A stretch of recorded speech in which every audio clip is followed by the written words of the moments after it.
أهلا بكم مشاهدينا الكرام إلى هذا اللقاء الذي يأتيكم من حديقة البيت الأبيض في العاصمة الأمريكية واشنطن، ونبحث فيه آخر التحركات في السياسة الخارجية الأمريكية وأيضا آخر المشاريع الأمريكية المشتركة في المنطقة. ولهذا أرحب بمستشار الرئيس الأمريكي آموس هوكستاين.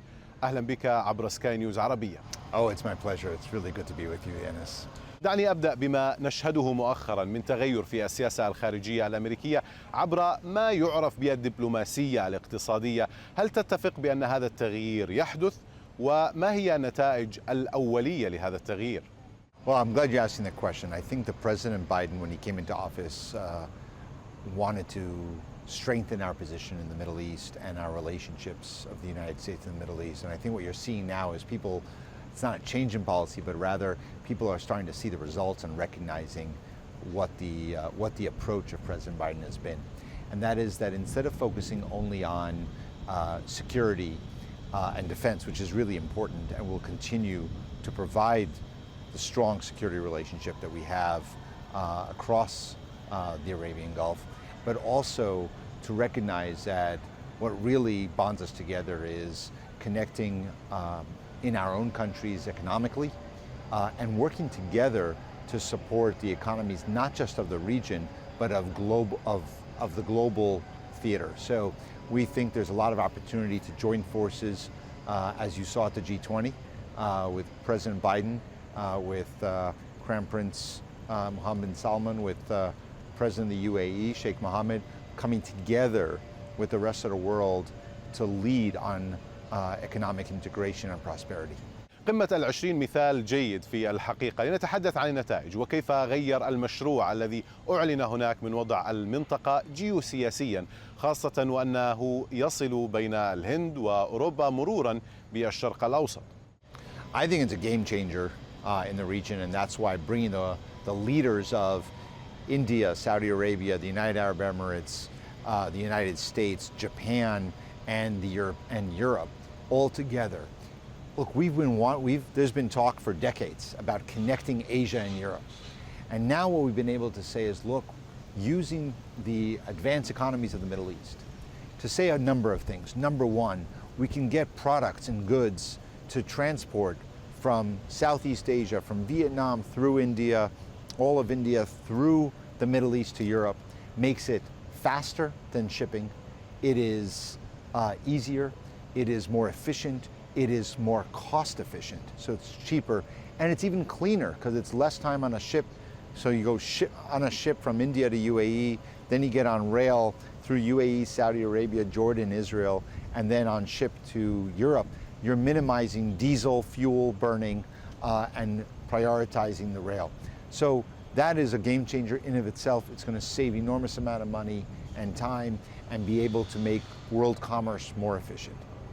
But then taking advantage of that and having data cable, fiber optic cables, and taking advantage of what has the Middle East been good at for the last 100 years, of powering the world's economy with energy. But as we move in the energy transition from fossil energy to clean energy, the Middle East once again has the best resources. It may not be oil and gas, but it is sun and wind, and the ability to produce it at lower costs. The question is, they're not next to the great markets. This will allow us to have connectivity for the UAE and Saudi Arabia to connect to their energy production of green, clean energy production and sell it and provide it to Europe. And I think that is something that will be a game changer in the global economy and the global energy transition. يبدو مشروعا واعدا في الحقيقة ومعقدا. كيف تمكنت إدارة بايدن مع شركائها وحلفائها من الوصول إلى هذه المرحلة؟ Well, I will say that a lot of this started with President Biden's visit to Saudi Arabia and the meeting with the GCC leaders. And that really opened the door. And over the last several months, we've been discussing different opportunities.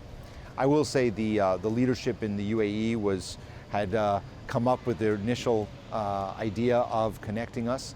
The national security advisors have met, our leaders have been talking, and we felt that we've made enough progress to be able to announce an MOU of this kind, and now we have to move forward on continuing towards implementation.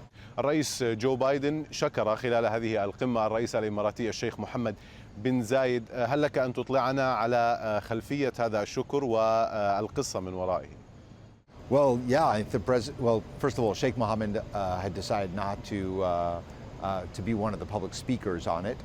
President Biden thought that it was important to let the world know that the critical role that Sheikh Mohammed played in this announcement, and he personally thanked him at the event, but wanted to do so very publicly because if he wasn't going to speak publicly, President Biden was going to speak for him and thank him in front of everyone to know that the critical role that he played in moving this forward, as well as, of course, he recognized the centrality and the importance of Saudi Arabia in doing this together. I think we're all in this together. أمر جميل. نعلم كم هذا المشروع مفيد للشرق الأوسط وللولايات المتحدة. الصين بالمناسبة لديها أيضا مشاريعها الخاصة مثل طريق الحرير. هل تعتقد أن مشروع السكة الحديدية يعني تغيرا جوهريا في علاقة الولايات المتحدة مع الشرق الأوسط؟ The United States relationship in the Gulf is 80 years old. We have been there through thick and thin. We have been there through conflicts, through wars. We have fought together. We have bled together, and we have also prospered together. We believe that we are in a moment of time now over the last couple of years and the next few years of great change.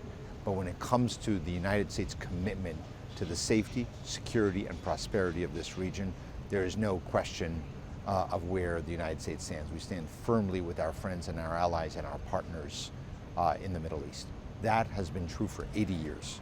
That is going to be true for 80 more years. So I think that we would like to see other countries investing in the Middle East. We have no objection to everybody participating in world growth and economic growth. But I think what we have between the United States and the Middle East is something that's built on a foundation of history. And if there's one thing that people in the Middle East always appreciate is the role of history in our cultures. And that is where I believe that the 80 years of connectivity and support will continue, and I hope for another 80 years.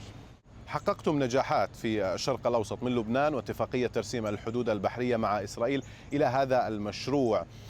قلتم إن الأمر سيكون مختلفا في المنطقة. كيف يقرب ذلك من اتفاق لتطبيع العلاقات بين السعودية وإسرائيل أو إسرائيل وغيرها؟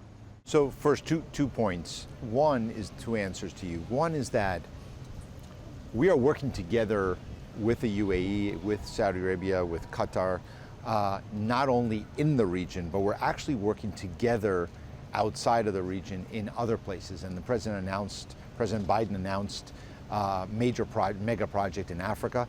We are looking forward to working with the UAE, with Qatar, with Saudi Arabia there as well. So it's not just in the region. That's why this is such a game changer. When it comes to normalization, look, President Biden said when he traveled to Saudi Arabia last year for the GCC meeting that he is hoping to see more integration, more interconnection. We announced the overflights from Israel over Saudi Arabia for the first time during his visit. In fact, his flight from Israel to Jeddah was the first ever direct flight from Israel to Jeddah. And we are committed to working with countries in the region to bring that about. And is it imminent? It is not. But we are working very hard towards that end. If countries want to, if that's the future of the region, that's what we want to be able to support bringing that about. هذه المشاريع والاتفاقيات كيف ستشمل كل المنطقة بضمنها الفلسطينيين ولبنان وغيرهم، ونحن نعلم أن الأمر جزء من السياسة الخارجية للرئيس جو بايدن. Well, as you saw, I spent a lot of time in Lebanon. President Biden was committed to securing the maritime border agreement between Lebanon and Israel, first ever agreement on a border between Israel and Lebanon. As the result of that, we saw Total and Eni, French and Italian companies, launching exploration for gas in the East Med in Lebanon for the very first time. That would not have been possible without the maritime agreement. It was too unsafe and insecure to do it. I was back in Lebanon just a couple of weeks ago. We would like to see Lebanon come in to a better economic conditions and prosperity through these. So we are working with the Palestinians as well to see how we can support them both politically and economically. So this is holistic. We would like to see the Middle East as a whole more integrated, more interconnected, more stable. And if we get physical interconnection and economic integration, that will lead to more prosperity, but also to more peace.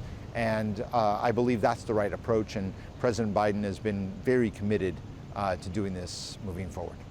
أمس هوكستاين، وأنت أحد كبار مستشاري الرئيس الأمريكي جو بايدن، شكرا لك على حضورك معنا عبر سكاي نيوز عربية. الشكر موصول لكم مشاهدينا الكرام على طيب المتابعة. إلى اللقاء.